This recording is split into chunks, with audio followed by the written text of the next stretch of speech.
اللهم صل وسلم وبارك على سيدنا محمد وعلى اله وصحبه اجمعين. يا صباح الفل، يا صباح الورد، يا صباح الياسمين، صباحكم مليان خير ورضا وامل وتفاؤل واطمئنان وراحه بال.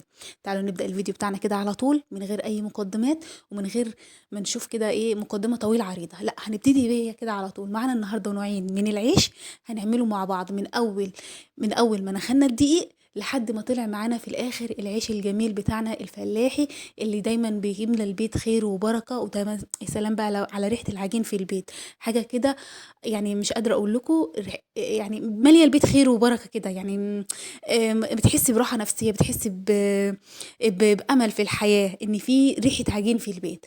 تعالوا أول حاجة كده مسكنا الدقيق نخناه. الدقيق بتاعنا ده دقيق قمح، مش دقيق اللي هو الدقيق التاني، لا دي اللي هو بتاع المخبوزات التانية، لا ده دقيق قمح. احنا جبنا القمح ونقيناه كويس وغسلنا وطحناه وطلع معانا بالدقيق ده. ومعانا كمان برضو دقيق ذرة. احنا بنعجن الاول. اول حاجه العيش اللي هو الطويل اللي هو بيكون ناشف شويه، ما بيبقى عامل زي الرقاق كده. دي العجينه بتاعته بتكون قاسيه شويه، فهنعجنها الاول علشان نسيبها تخمر على جنب ونبتدي نعجن في العجين بتاعنا التاني. بعد ما عجنا كده وحطينا طبعا ذره من الملح وكمان طبق واحد بس من دقيق الذره. ونبتدي نحفر حفرة كده في النص ونحط بقى بقية مكوناتنا. مكونات العجين سهلة بسيطة خالص، يا دوبك ذرة من الملح وكمان ذرة من البيكنج باودر وشوية صغيرين من الزيت. وممكن تستغنى عنه او ممكن ايه تحطي مكانه شوية من الملح، من السمنة. ونبتدي نعجن. وطبعا الخميره بتاعتنا حاطينها عليها معلقه سكر وحاطينها على جنب. العجين ده بيتعجن بخميره بيره، مش خميره فوريه اللي هي الحبيبات دي، لا ما تنفعش في العجين ده.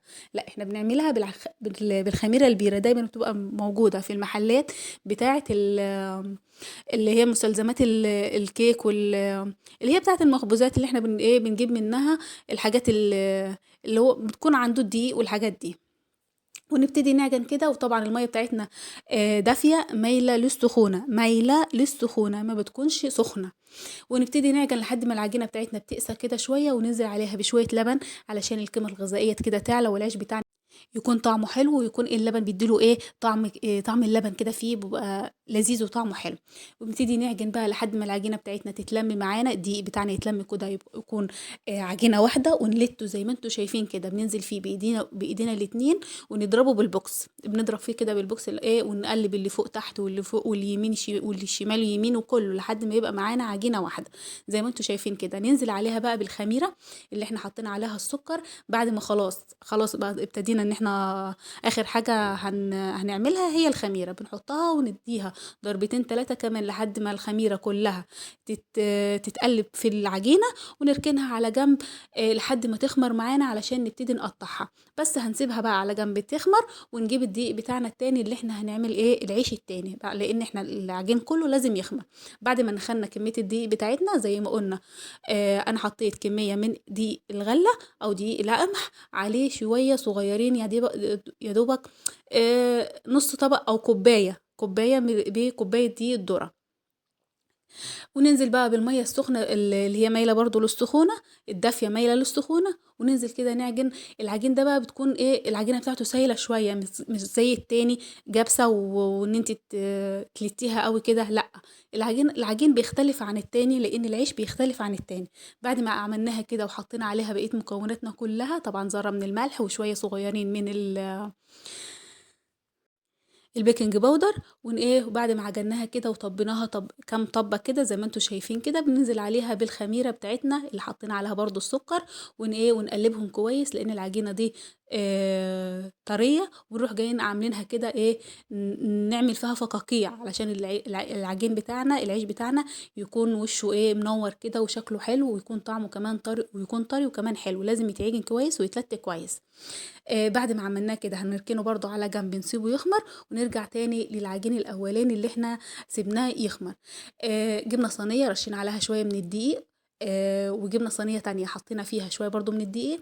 المرات عمي تكور الكوره وتحدفها لي انا اقلبها في الدقيق ده وارصهم جنب بعض كده لحد ما نخلص الكميه بتاعتنا كلها. ونغطيها بقى كيس من البلاستيك كده او ستريتش راب، ونحط فوقها كده جلابيه او مفرش، ونسيبها على جنب لحد ما ترتاح شويه، ونولع الفرن بتاعنا. هنا كده كنا ولعنا الفرن بتاعنا وشغلنا المكنه بتاعتنا وابتدينا نعجن كده على طول. العيش ده ما ينفعش ان حد واحد بس اللي يخبزه، ممكن لانه في شغل كتير، فعايز كذا حد، يعني حد يكون قاعد على المكنه زي ما انا قاعده كده بحط العيش من ناحيه وانزله ويبقى معانا بالشكل اللي انتوا شايفينه ده، وحد بيكون بيفرده نص فرده كده عشان يدخل في المكنه على طول ويطلع معانا العيش اللي انتوا شايفينه. وطبعا في حد قاعد قدام الفرن، فلازم يكون كذا حد قاعد بنخبز في العيش ده.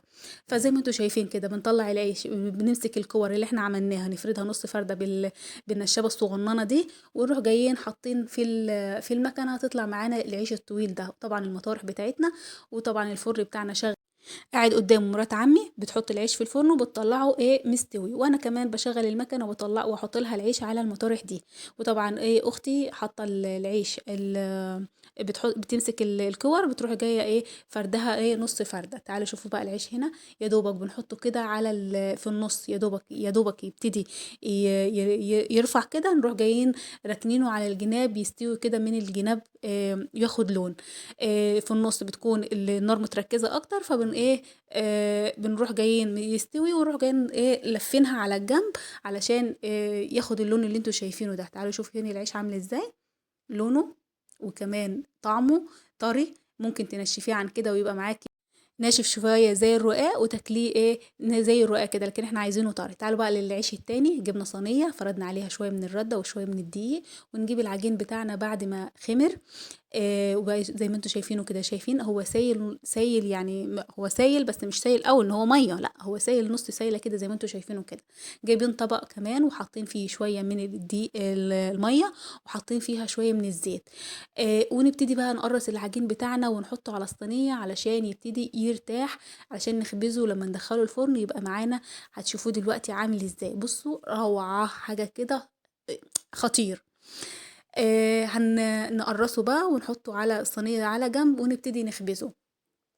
بنشيل العيش كده زي ما انتوا شايفين، ويا دوبك نلفه شوية لفتين كده على الايد يتفرد حاجة بسيطة، ونحطه على المطرح ونبتدي نخبز بقى ونوسعه الوسع اللي احنا عايزينه، الحجم اللي احنا عايزينه يعني، وندخله الفرن في النص على الصاج على طول. طبعا العيش بيختلف من الفرن للتاني، العيش ده بنخبزه في الفرن ده، لكن العيش التاني اللي هو الملدن اللي انا صورته لكم قبل كده بيتخبز في الفرن اللي هو مبني او مصبوب، يعني مبني بالطوب او مصبوب او معمول بالطين، فبيكون له نفس عن ده، يعني على حسب العيش انت عايزه انه عيش. فكده معانا نوعين من العيش حلوين خالص، طعمهم لذيذ، وكمان حاجه كده بيتي فلاحي. اختي بتحدف العيش في النص، وتروح جايه يا دوبك يستوي، تروح جايه جايباه على جنب، وتحدف العيش اللي معاها على المطرحه في النص تاني، ويبقى معاكي بالشكل اللي انت مطلعاه كده.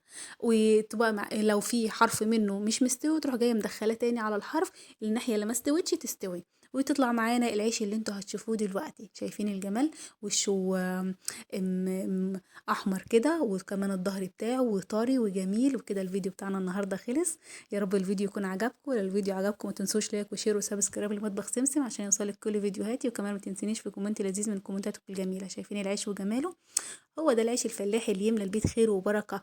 وبص حاجه كده ما يعرفهاش الا اللي جربها. اشوفكم في فيديو جديد، في رعايه الله.